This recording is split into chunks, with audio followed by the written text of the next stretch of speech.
time, everyone. It's finally upon us. A legacy that began with a stupid crass rant video I made last summer when I barely knew anything about making YouTube videos reaches its zenith tonight. We're here, baby, this is it. That's right, everyone. Welcome back to Degreelessness, the Final Fantasy VIII to your Final Fantasy VII. I'm your host, 21st Century Digital Boy, trusted member of the media, stunning and brave culture critic, the people's champion, your good buddy in the mix, the immortal Shanghai Pete. Thank you for chilling with us tonight for what hopefully will be the most controversial, most downvoted, and most hated video of our short, silly YouTube career. That's right, it's time to review Final Fantasy VII Remake, part 1 of, well, God knows how many.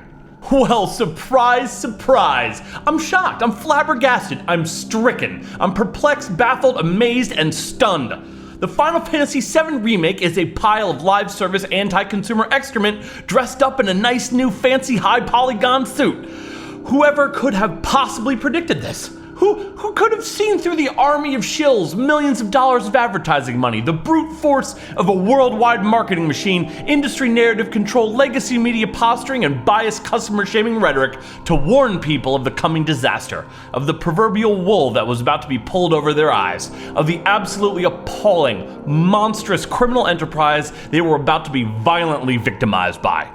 If only there had been somebody, a champion of the people, so to speak, who could have sounded the alarm in desperate hope of staving off catastrophe. Oh right, there was. It was me. I did. And it is with profound purpose and deep sadness that I tell you now, told you so. One of the most disappointing but hardly surprising aspects to this is seeing so many content creators that I really respected and enjoyed just towing the establishment line with this and not offering any real criticism or any thoughts at all that diverge from the industry narrative.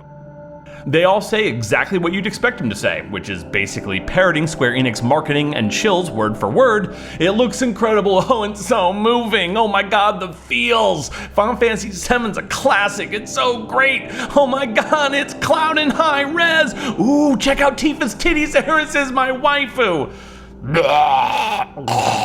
Sure, you may get the odd, slight critique of the battle system or some gameplay minutia, but no matter where you look, any establishment outlet or anyone with more than a few 100,000 subs are all completely ignoring the simple, underlying fact that this entire thing was a con job, a ruse, a disingenuous scam from day one. A scumbag attempt to sell people the memory of Final Fantasy VII in a package intentionally designed to fool them into believing that the game they were buying was actually what they remembered as Final Fantasy VII, when the reality, as we all know, is that while there may be similar characters or locations, this game is not Final Fantasy VII at all. I can't tell you how many of my friends in the past few weeks have come up to me saying things like, "Shit dude, your PS4 all set for April?" To which I was forced to respond with, I really hope it's good, but I'm honestly not that psyched for it. It's just Midgar. It was my least favorite part of the original. And then having to see their faces fall and their eyes widen as they ask, what do you mean just Midgar? It was fucking awful. I enjoy crushing dreams and busting ideological echo chambers on the internet, but having to do it to my friends in person somehow isn't quite as fun. See, I think a lot of us forget just how much more informed people like us are when compared to the rest of the gaming public. Most people I've talked to saw the ads, saw the box art, which was of course intentionally designed to perfectly mimic the original, and naturally assumed, oh hey, awesome, I remember that game, I'll buy that, looks sick. All the while having no idea that that wasn't what they were getting. That what's in the box was not even a tenth of that experience, and that if they did want the entire experience, they would have to wait an unknown amount of time and pay an unknown amount of money to get it. How many people would still be rushing out to buy this if Square Enix hadn't intentionally obfuscated those details from their customers? I'm guessing a drastically lower amount. It's complicated. I mean, of course, the rabid Square Enix fanboys, shills, and apologists would obviously still be buying it, but those people would buy anything that they were told to. And here lies my main problem with this game. Not the battle system, the character design, the art style, or all the absurd bullshit that they stuffed in there to artificially extend the length of the Midgar storyline that has nothing to do with the original, and in some cases doesn't even make sense. It's that this game is a lie.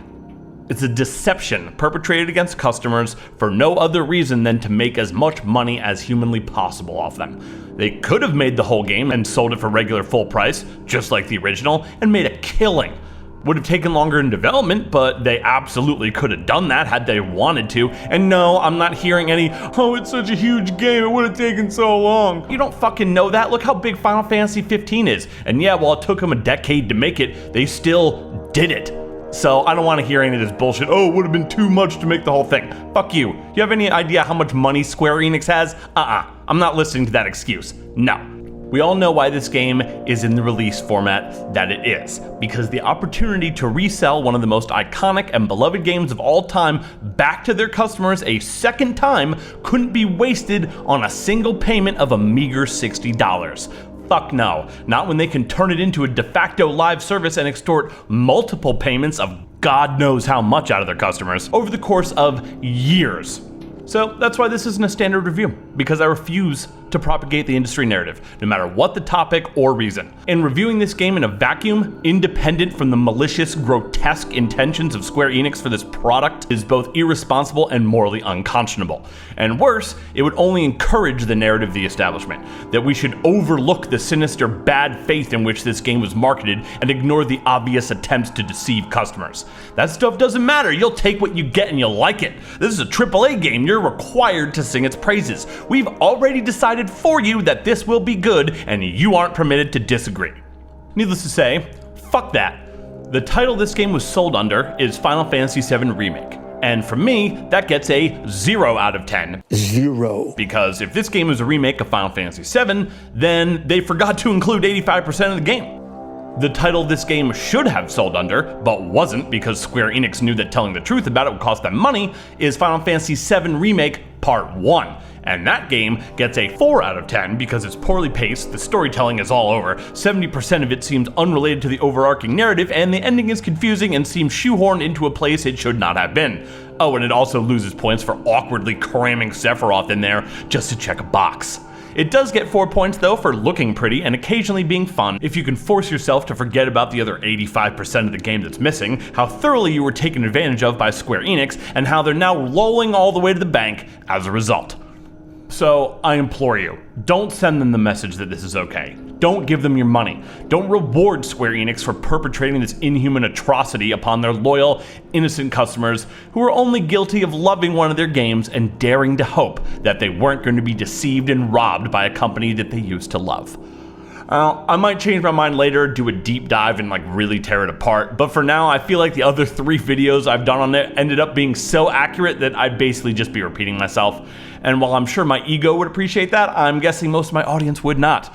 I don't know, maybe I'm wrong though, let me know. For now, if you really need to hear me ranting about FF7 more, click on either of these videos here. I honestly was hoping to be proven wrong, but tragically, it seems like that wasn't meant to be. It's a sad day, boys, but unfortunately, not an unexpected one. Ho ho ho! And that's our show for tonight. Hope you all enjoyed it. Hope that we'll be buried under an absolute deluge of downvotes and hateful comments. I cannot wait. Thank you so much for chilling with us tonight. We love you today. We love you all the way. We here at Degreelessness hope that you're all staying home and healthy and safe. We wish you all the best. Please remember to like, comment, and subscribe, and save me from the Square Enix fanboys that I am sure I can hear coming for my blood right now.